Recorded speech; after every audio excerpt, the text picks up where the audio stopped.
Mersin'e az bir şey kaldı. Şimdi yol kenarında bayağı bir dükkanların olduğu yer gördüm. Burada para bozduracağım. 100 euro var. 100 dolar bozduracağım. Umarım buluruz bir döviz burası. Bir de acıktım ya. Buraya gelmişken bir tantuni yemeden gitmeyeyim bence. Bir de tantuni yerim.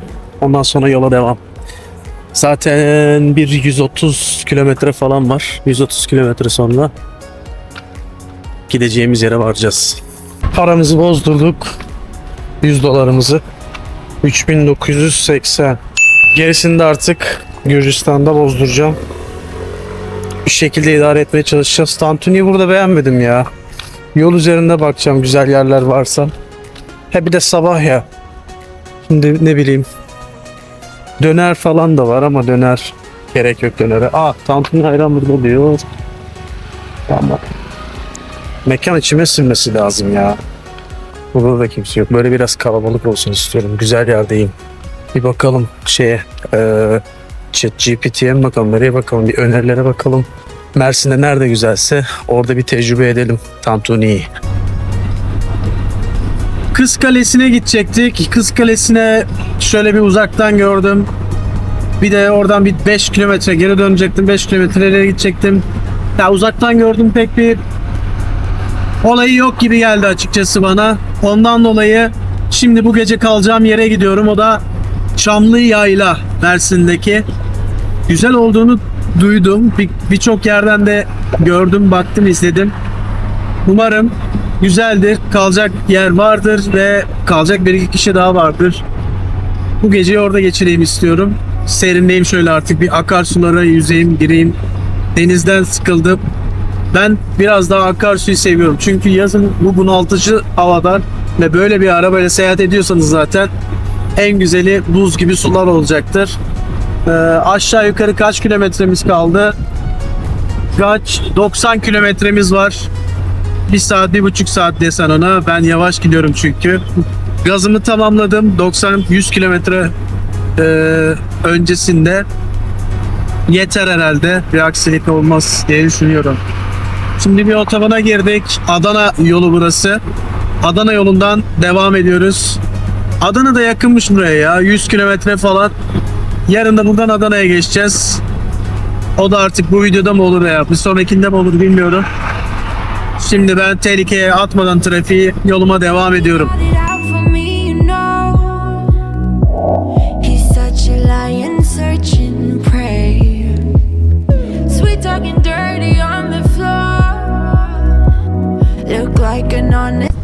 Konuma baktığımda 2 tane rota veriyor. Yalnız bir tane rotada bir yerden sonrası kapalı olduğunu söylüyor. Bilemedim. Ben bir rotayı seçtim ya, bakalım kaç var. 46 kilometre var. Yol tek gidiş tek geliş, daraldı, bayağı bir dar yol. Şimdi burada üzüm meşhur galiba. Ünlü buranın üzümü. Her yerde üzüm var. Her yerde. İnsanlar bir de şu incirlerden topluyorlar. Ben de toplayacağım birazdan. Yol kenarında bunlar, sahipsiz. Göstereyim size de. Şöyle bir yoldayım. Üzümler yerini zeytin ağaçlarına bıraktı.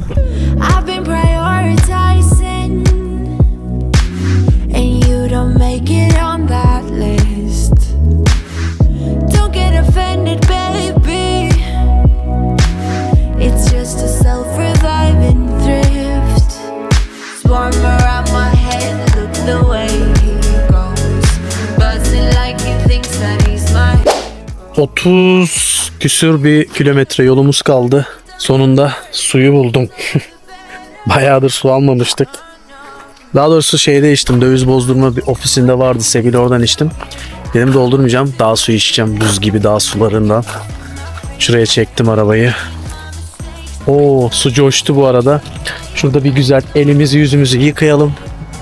Ondan sonra buz gibi suyumuzu içelim. Bakın suyun soğukluğunu az önce doldurdum. Şişeden anlayabilirsiniz. Şimdi şurada bir su gitti lan. Nazar değdi. Ben maşallah dedim, suyu kuruttuk. Ana, su nereye gitti? Neyse, şunu iyi ki doldurdum, bir elimi yüzümü yıkacaktım tam. Şaka gibi su gitti.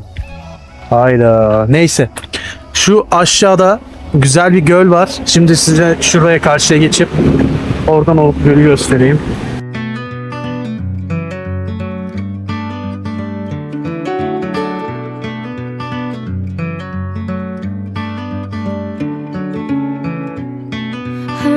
Müthiş bir çam kokusu var.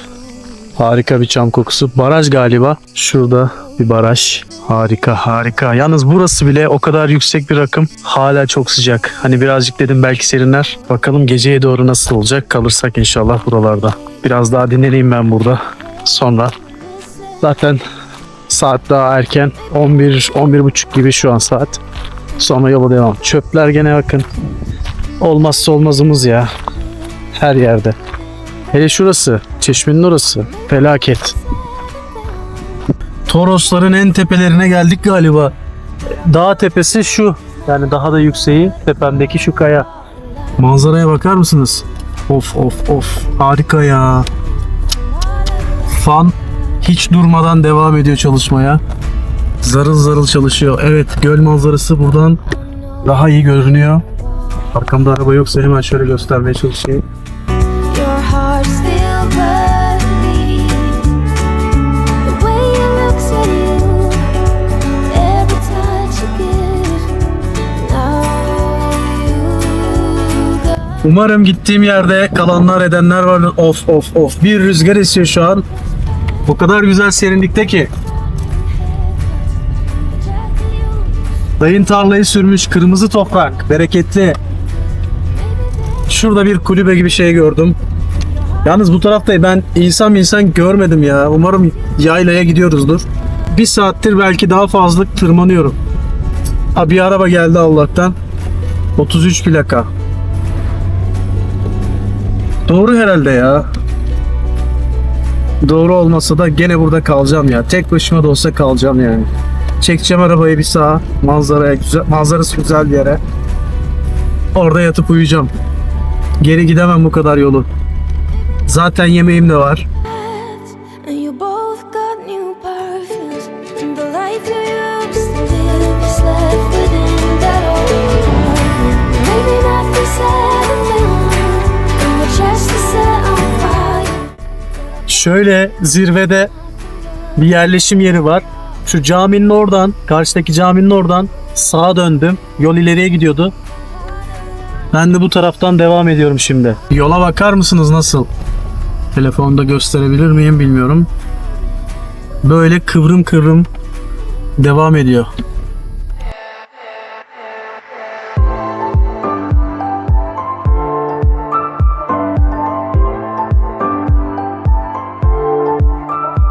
Yol böyle toprak yola dönüştü. 28 kilometre var daha. İnşallah 28 kilometreyi böyle yoldan gitmeyiz.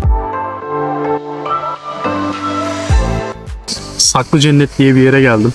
Şimdi oturdum, önce bir yemeğimi yiyeceğim. Şöyle ne varsa arkada çıkardım. Çünkü çok acıktım. Tantuniyi yapamadık. Turşumdan, murşumdan hepsinden çıkardım. Su zaten şurada akıyor. Buz gibi. Alabalıklar önümde yüzüyor. Birazdan hepsini göstereceğim ama öncelikle şu yemeğimi bir halletmem gerekiyor. Gideceğim yerde buraya 20-21 kilometre civarında. Araba da fena hararet haberi yükseldi falan, hiç durmadı. Birazcık o da dinlensin. Ben de yukarıda çok güzel yerler var. Birazdan hepsini göreceksiniz.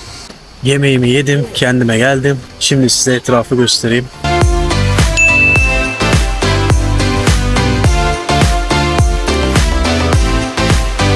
Evet, şimdi buradan böyle aşağıya kadar da oturma yerleri var. Böyle yukarı da var. Fakat otopark için 100 lira istiyorlar araça.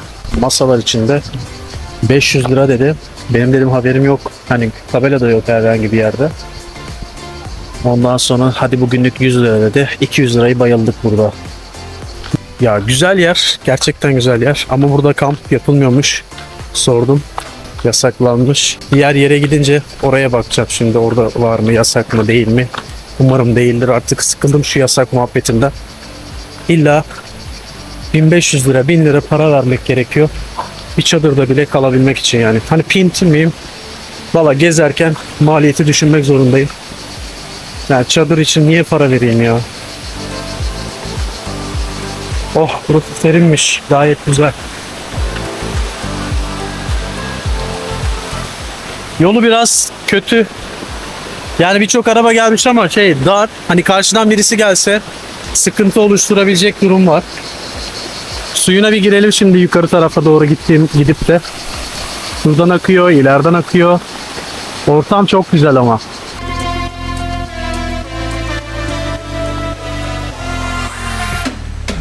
Böyle ileri kadar gidiyor oturma yerleri. İki tarafı var insanların yüzdüğü. Bir şöyle bu taraf. Şu karşıdan geldik bu taraftan. Şu aracın geldiği yerden. Diğer tarafta burası. Ben bu tarafta değil de burada yüzeceğim. Burada daha güzel. Burada tur yaptırıyorlar galiba tekneyle. Şurada duş da var mis gibi.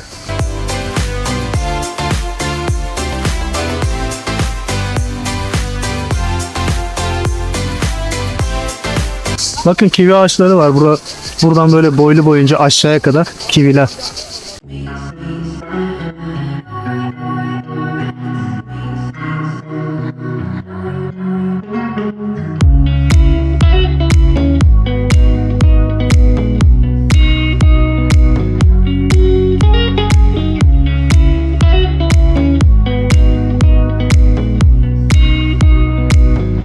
Şu arkadaki sallarla şu ileri kadar götürüyorlar getiriyorlar. Ben de böyle girdim. Şöyle arabanın anahtarları da elde kaldı ya. Bayağı soğukmuş. Birazcık böyle ilerleyelim. Gençler atlıyor şuradan.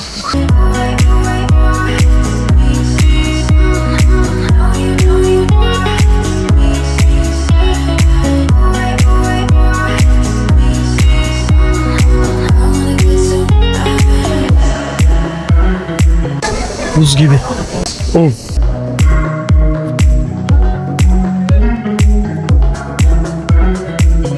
Bayağı ileriye gidiyor.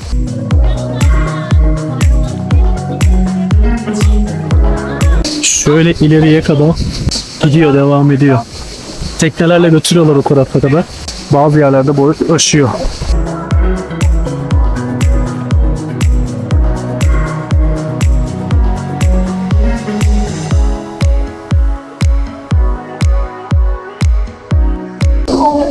Şey gibi. İnsanı kendine getiriyor direkt. Efsane.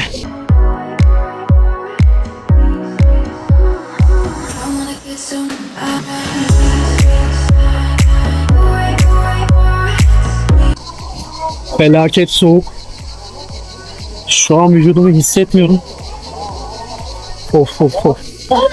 10 dakikada şuradayım zaten. Video, fotoğraf falan. Fotoğraf çekilmedi. Video çekildik de. Fotoğraf da çekilelim. Şurada hemen.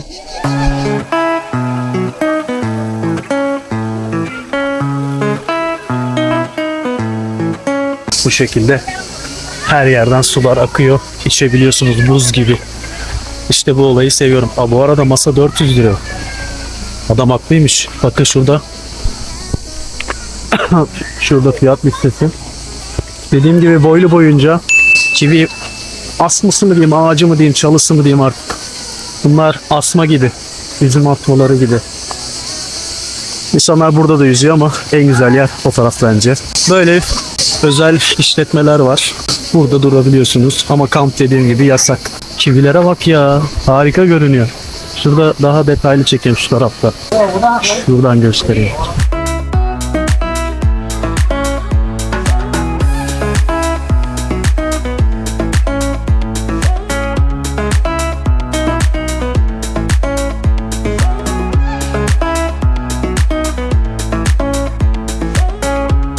Ya buralar gerçekten çok bereketli. Şeftalisi, portakalı, üzümü, kivisi, elması, inciri, zeytini. Acayip bereketli yerler. Şuradan da bakın güzel sular akıyor. Şuradan göstereyim yukarıdan. Bayağı güzelmiş bu saklı cennet. Ben bayağı epey bir beğendim. Ama bir kamp olayı da olsa burada tadından yenmezmiş diyorum. Hem işletmeler kazanır.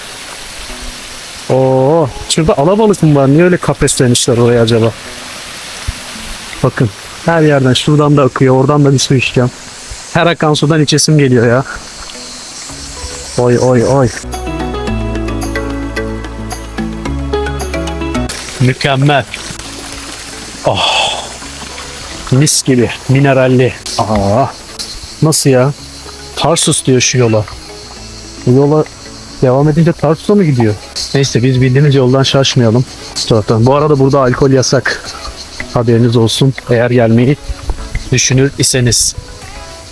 Şimdi ben Şortu değiştirsem neye değiştirmesem. Alıyı direkt altıma atarım. Öyle devam.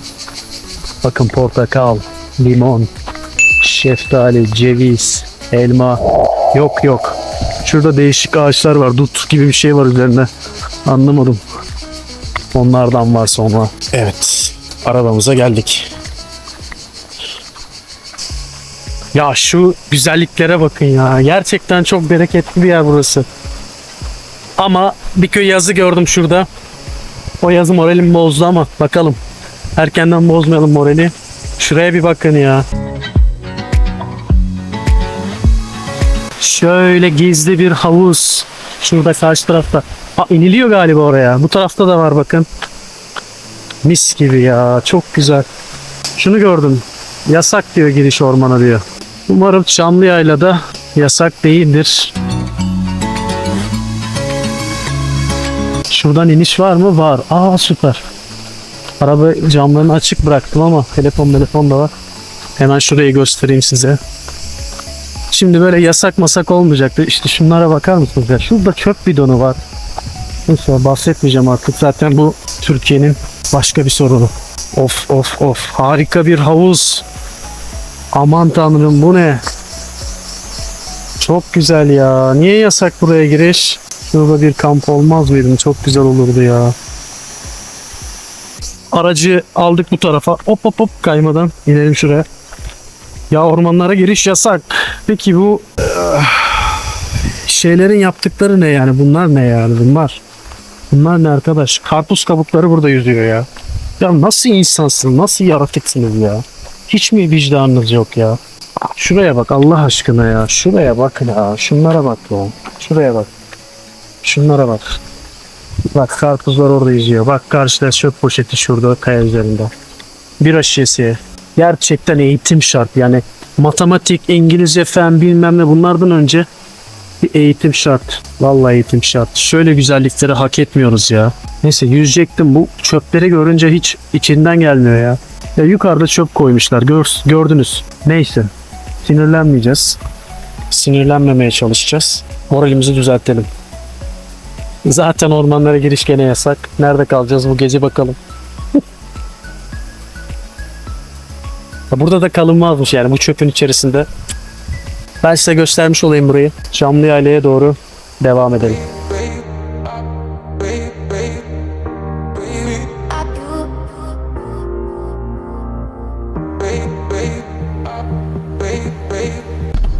Ben geldim Çamlıyayla'ya geçtim. Ya bildiğin büyük koskocaman dağın tepesinde en zirvesinde kocaman bir ilçe olmuş yani ilçeymiş. Neyse baktım ettim Çamlıyayla'nın merkezinde bir şey yok. Ben de şimdi Cehennem Deresi diye bir yer varmış. 6 kilometre gösteriyor. Oraya doğru gidiyorum ama yolda toprak. Gitsem mi gitmesem mi bilemedim ya. Şimdi orada kimse yoksa kalmayacağım zaten. Geri dönüp geleceğim.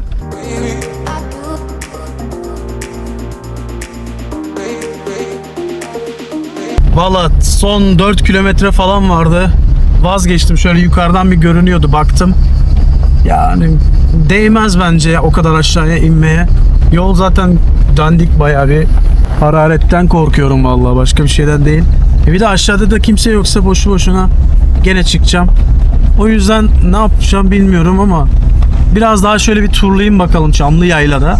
Adını da unutuyorum buranın ben niyeyse.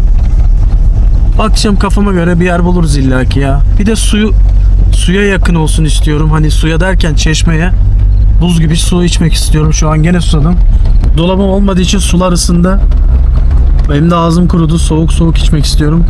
Bakalım ya, buluruz. Buluruz yani illaki. Çadır kurmayacağım. Gene arabada yatacağım. Çünkü çadır olayına burada da sıcak bakmıyorlar. Ondan mütevellit arabada yatacağız. Olsun, arabada yatmak iyidir. Neden? Rahatım zaten arkada. Bir de gece soğuk olacak diyorlar burası için. Bir tane abiyle konuştuk. Öyle dedi. Bakalım, göreceğiz. Şu an yanıyor ama.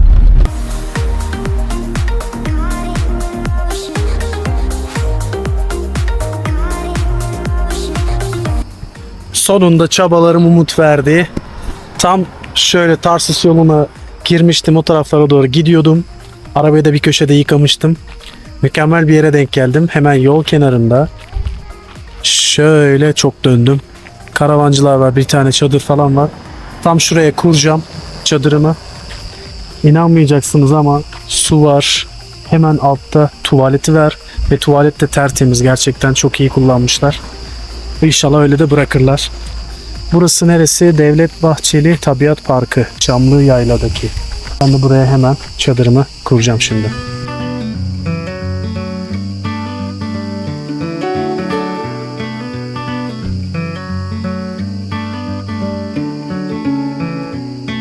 Honey, put your phone down. Duşumu aldım, çadırımı kurdum. Şimdi kıyafetlerin bazılarını buraya astık. Düzeneğimizi kurduk. Şöyle ışıklandırmam yine. Gün batımı efsane. Hava yavaş yavaş serinlemeye başladı. Arkamda da şöyle karavanlar var. Bir aile var ama sessiz sakin ortam. Çok güzel. Bilmiyorum, belki yarın burada da kalabilirim. Şimdi bir yemeğimi yapayım. Noodle yapacağım bu akşam. Kolay bir yemek yapalım. Kalırsam yarın da bir mangal yaparım ya. Epeydir mangal yemedim ama gerçi kilo da almaya başladık. Şu gün batımında yemeğimi bir yapayım. Ondan sonra afiyetle yiyeyim. Bir sonraki günden günaydınlar. Bir saat oldu uyanalı. Yani ne yapsam da rahat olsa da soğuk olsa da uyuyamıyorum. Sabah otomatikman vücut alışmış. Laps diye hemen uyanıveriyor. Birkaç kahvaltılık çıkardım. Elimi yüzümü yıkadım. Mis gibi havada bir kahvaltımızı yapalım. Bugün gidip gitmeme konusunda düşüneceğim. Kalıp kalmama konusunda daha doğrusu. Buradan gidersem Adana'ya gideceğim. Adana'da kalmak istemiyorum. Çünkü çok sıcak. Ama görülmesi gereken yerleri gezmek istiyorum Adana'da. O yüzden akşam vakti ya da sabah vaktine denk getirmem gerekiyor. Buradan da Adana 100 kilometre civarında gösteriyor. Sonrasını düşünmedim. Yani bir gün sonrasını vardığım yerde düşünüyorum artık. Öyle daha kolayıma geliyor. Daha doğrusu düşünmek de istemiyorum ya. Kafama göre takılmak istiyorum. Ortamın güzelliği, sakinliği. Akşam bayağı bir serindi. Pike battaniye vardı ama yeter dedim herhalde ama yetmedi. Gerçekten serindi. Uyku tulumumu içine girdim artık. En son öyle idare ettim. Kahvaltılıkta pek bir şey kalmadı. Kahvaltılık soslu zeytin, helva var. Bir tane de bisküvi çıkardım. Şimdilik bugün bunlarla idare edeceğim. Çok fazla harcama yaptım. Hem araba için yaptım. Hem Antalya'da Airbnb'de kaldığımda yaptım. Yapmamam gerekiyordu. Onun için şu önümüzdeki 3-4 gün 1000 lirayı, günlük 1000 lirayı aşmamam gerekiyor. Bundan önceki gün, daha doğrusu o koyda kaldığım gün 0 TL'ydi. Ondan sonra dün de 684 lira kadar harcama yapmışım. Aslında 484 falan olacaktı ama 200 lira da oraya giriş için verdik. Ondan dolayı olmuş oldu. Neyse, çok fazla konuştum. Ben kahvaltımı yapayım hemen önce. Sonra belki bir bisiklet turu yaparız. Bilmiyorum, kafama göre. Zaten siz görüyor olacaksınız. İşlerimi yapmak için şöyle bir kafeye geldim. Bir menü söyledim, 300 TL. Valla gelmemin sebebi de montaj işleri. Ve laptopu da şarj etme. Şöyle belediyenin yeri var merkezde, oraya geldik. Şu menü 300 TL.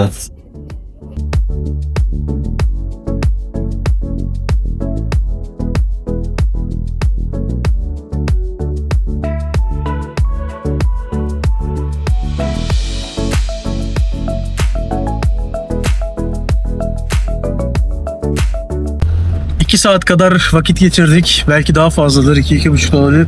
Yayla olmasına rağmen bugün ayın kaçı? 23'ü. 23 Temmuz. Burası yanıyor. Annemlerle konuştum. Aydın diyor. Bugün belki 50 dereceyi bulacak diyor. Allah yardımcısı olsun. Bu sıcak havada çalışan insanları. Şimdi birkaç montaj işi yaptık. Valla mekan kötüydü. 300 lira için küçücük menü vermişler. Yani şu kadarcık bir şinitsel. Ama sunumu güzel yapmış eleman. Fotoğrafını çekmiştim, onu istedi benden. Yani elemanlar iyiydi ama bence pahalı yani 300 lira için. O tabak böyle bir yerde. Şimdi dönüyorum. Şarjımı yaptım bilgisayarın. Biraz da orada devam edeceğim. Ya günü böyle geçireceğiz işte, ne yapacağız başka. Bugünlük gezilmez bu sıcak havada. Yarın da sabah erkenden kaçacağım Adana'ya. Sıcağıyla meşhur olan Adana'ya. Ama bakalım ya, yapacağız bir şeyler. Bu arada gazlı arabalarınız varsa kapaklarını hep kontrol edin. Çünkü kapatmıyorlar, gidiyor. Mesela benimki kaçıncı oldu gitmiş. Soruyorum, burada yokmuş. Artık bir benzinlikte, bir LPG'de bir kapak ayarlayacağız oraya da. Her seferinde kaybediyorlar ya. İlla bakmamız gerekiyor yani. Markete gittim. Birazcık et aldım. Buranın kuzu eti meşhurmuş. Onu şimdi suya koydum yumuşaması için. Burada da yeşilliklerim var. Onları doğrayacağım. O suyunu çekene kadar. Sonrasında bir yemek yapacağız bu şekilde. Normalde çok fazla harcamayacaktım para ama yani bayağı bir met ettiler, etrafındaki insanlar da sürekli yiyor, canım çekti açıkçası 2 gündür. Dedim yarım kilo alıp yapayım bari en azından. O zaman hazırlamaya başlayayım. He got it out for me, you know. He's such a lion searching prey. Sweet talking dirty on the floor. Look like an honest copy paste. Swarm around my head, look the way he goes. Buzzing like he thinks that he's my hero. Thinking Bugün bir reels çektim. Onun montajıyla falan uğraşırken hikaye atmayı unuttuk. Ama size göstereyim. En azından yemeğin buradan görürsün. Bence harika oldu. Siz ne düşünüyorsunuz? Wow, çok iyi oldu. Hemen hemen hazır. Birazdan ben bunu yerim. there's no one else to blame. I'm busy loving. Çok fazla da karanlık olmadan bir tadım videosu yapalım. Şöyle göstereyim. Bence müthiş oldu. Etin lezzetli olduğunu söylediler. Bakalım. Şöyle bir tane. Bu epey sıcak. Bence güzel. Vay, yumuşak. Annemin bir tarif verdi. O tarife göre yaptım. Aşçı annem benim. Emekli. Harbi yumuşak olmuş. Vay vay vay. Sana teşekkürler anacığım. 10 numara olmuş. 10 numara. O zaman bana afiyet ola.